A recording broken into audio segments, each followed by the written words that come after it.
It's time for stock picks, and today we are shifting gears in the automotive industry, focusing on Motus, Supergroup and WeBuyCars.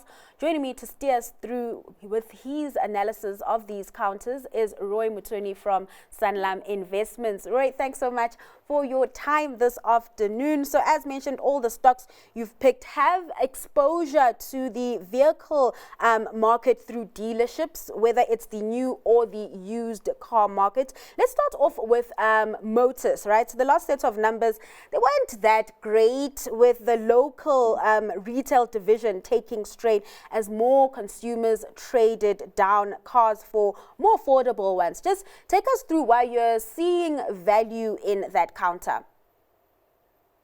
So exactly like you said, in the most recent results, the numbers were in line with their guidance, but quite soft relative to what other retailers were doing. And I think the main thing there has been that you've seen consumers shifting away from locally manufactured vehicles and also their brands of imported vehicles, which is Kia, Hyundai, and Renault, in favor of the various Chinese brands, which have come in quite aggressively from last year, actually.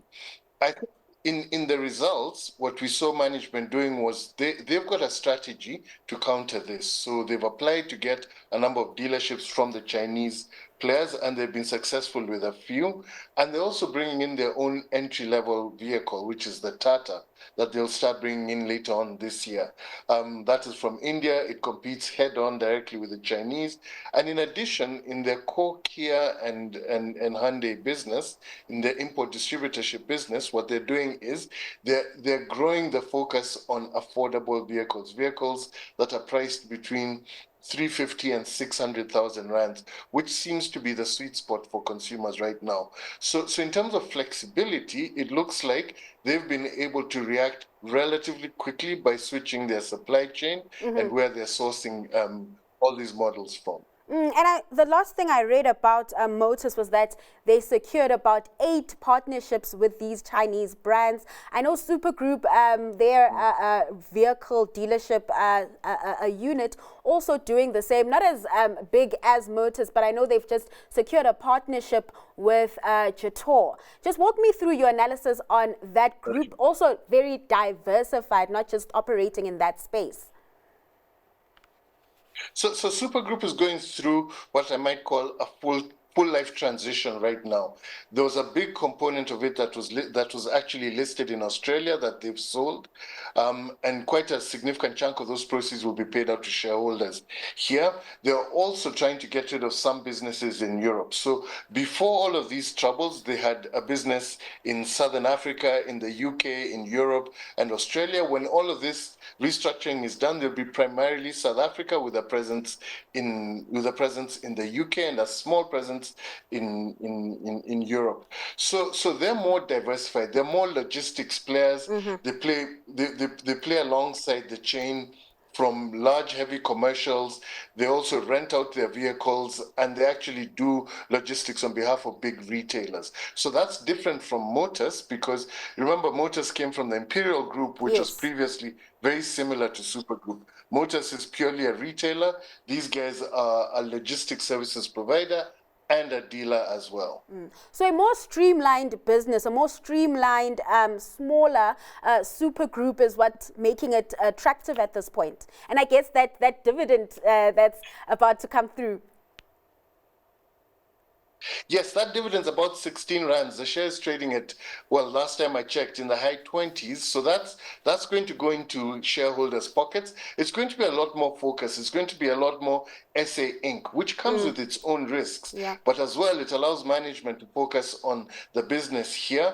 They've proven quite adept at getting these dealerships from the Jator Group and also all the other Chinese businesses. So I think you'll see over the next 12 to 18 months a reasonably significant transformation of this business to focus on mid to entry level vehicles and their logistics business primarily. All of that from an organic perspective.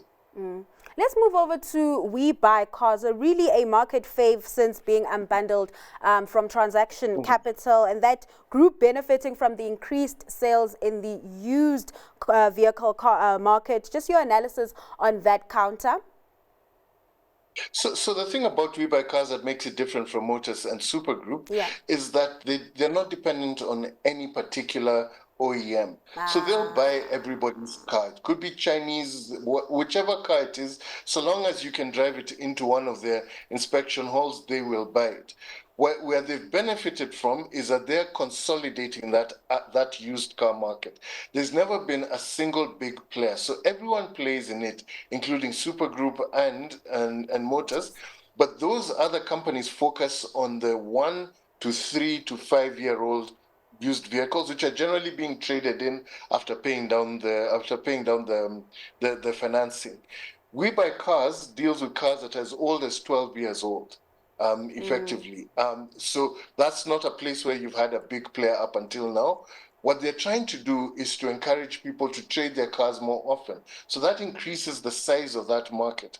And what you've seen historically over the last 3, 4 years, that used market has been growing faster than the new market because of people keeping their cars longer and trading them more often. Once they've kept them for a period of time, then they'll trade them in and trade in and trade in and keep on going that way. Now, compared to like a Motus or a Super Group, do you think that WeBuyCars has more upside moving forward, considering where consumers are at the moment? Yes, we've seen lower interest rates. Yes, we've seen lower inflation, but consumers are still under pressure and are likely to shop down or buy a used car.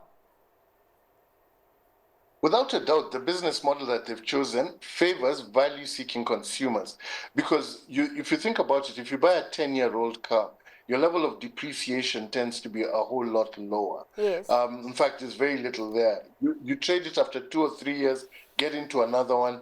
So what they're doing is that they're dealing with the consumer as the consumer has transformed from somebody who used to buy fully financed bullet payment BMWs and Mercs and everything, now to buying second hand, third hand, fourth hand, that they've managed to get from a big player who has made a name and can be considered trustworthy in an industry where trust is not something that you come across quite very often. So what they do is they let you see the vehicle, they have a price for it, you know that it's a transparent price, you're not going to get gouged or suffer from asymmetric pricing as you typically would with a used car dealer. So this one definitely sees a growing market where there's a significant need and they are the biggest player. And how concerned are you when it comes to, I guess, car prices in general, considering we have that 25% tariff on auto makers as well as components, where we'll likely see car makers raising prices, and that obviously will then trickle down to consumers? So that definitely is a big impact for new vehicles. Yes. And there the new vehicle dealers have to try and make a plan, whether it is new financing agreements, cash on the bonnet, better trade-ins and everything. But as you go through the chain, because all of this goes through the chain from when you sell it as a 1 year car to when the person trades it in 8 years, somebody like a We Buy Cars is almost cushioned from that effect. They don't see the once-off increase in prices. They see how prices have been moving over a period of time. So they are more likely to have consistent pricing than the new vehicle dealers. So without a doubt, yes, as the rand weakens, as tariffs grow, as supply changes, you're going to see those prices going up, which might lead to an increased preference for used vehicles where pricing is more consistent and the rate of depreciation is a lot slower. Roy, thanks so much for your time and just taking us through those counters. That was Roy Mutooni from Sanlam Investments.